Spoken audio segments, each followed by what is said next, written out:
मित्रांनो, कधी कधी काही अशा घटना घडत असतात की त्याकडे पाहताना आपल्याला वाटतं हा निसर्गाचा केवळ चमत्कारच आहे. खरं तर प्रत्येक जीवाचा जन्म ही स्वतःमध्येच एक अलौकिक देणगी असते.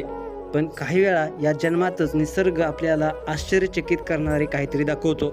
असाच एक अचंबित करणारा प्रसंग कोल्हापुरात घडलाय. त्याने सर्वांचंच लक्ष वेधून घेतलेलं आहे.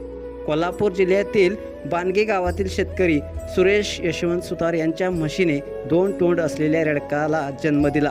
जन्मावेळी सुरुवातीला ते सामान्यच वाटत होतं, परंतु म्हशीच्या जवळ गेले असता 2 डोके आणि 2 तोंड असलेला हा जीव पाहून सुतार कुटुंबियासह सर्व उपस्थित थक्क झाले.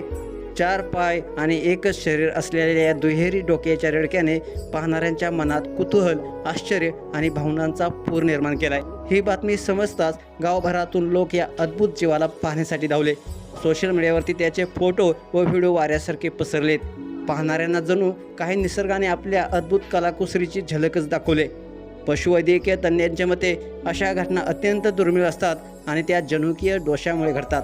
गर्भाशयात पेशीच्या असामान्य विभाजनामुळे अशा वैशिष्ट्यपूर्ण जीवाचा जन्म होतो. जरी हे रेडकू जिवंत जन्मले तरी त्याचे आयुष्य केवळ 4 तासापुरतेच टिकले. पण त्या काही तासात त्यांनी गावकऱ्यांच्या मनात कायमस्वरूपी आठवण निर्माण केली. ही घटना आपल्याला सांगून जाते की निसर्ग किती अद्भुत आणि रहस्यमय आहे, जीवन किती नाजूक आहे. पण प्रत्येक जन्म हा एक प्रेरणा देणारा संदेश असतो. काही क्षणांचे असले तरी हे रेडकू आपल्याला शिकून गेले की प्रत्येक श्वासाची किंमत आहे आणि प्रत्येक जन्म हा निसर्गाचा अनमोल चमत्कार आहे. मित्रांनो, तुम्हाला व्हिडिओ कसा वाटला? तुमच्या प्रतिक्रिया अवश्य द्या आणि आपल्या एस एस स्पोर्ट्स हे चॅनलला सबस्क्राईब करायला नक्की विसरू नका. धन्यवाद.